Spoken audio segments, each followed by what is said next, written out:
Kate Garraway was overcome with emotion on Good Morning Britain as she spoke about the last conversation she had with Fiona Phillips.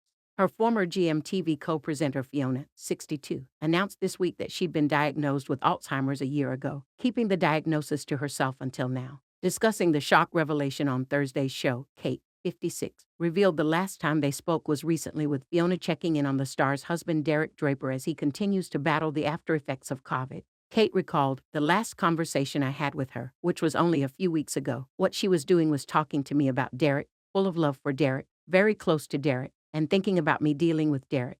Of course, I now think that she must have had in her mind that she would come to a place where Martin and her sons were going to be taking care of her." She added, "It makes me feel emotional thinking about how that must have been going through her mind, and still is."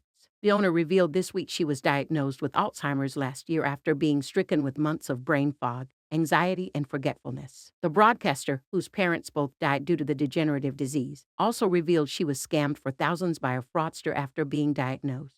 According to the Daily Mirror newspaper, Fiona had the money refunded by the bank.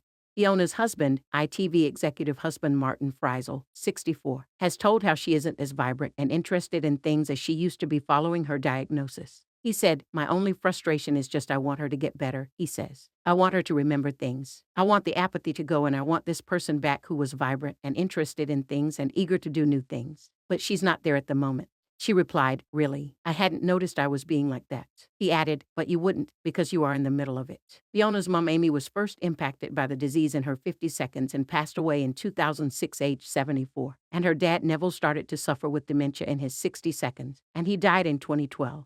The star is now taking part in new clinical trials, which she hopes will play some part in the end of the disease. She said, "I am very positive about the trials, but I have to be. I can't just lie down and accept it, especially as I have already been through so much of it. I have to do something to help end this bloody awful disease. I want to try to make things better for people in the future who have this disease. And also I think now I have to talk about it openly. I have been reluctant to do it because I think people look at you in a different way if they think you have Alzheimer's." Several stars have wished Fiona well following her diagnosis. Following the outpouring of online support, a representative for the TV presenter said, "She is of course hugely touched by the outpouring of support that she's received at this extremely difficult time.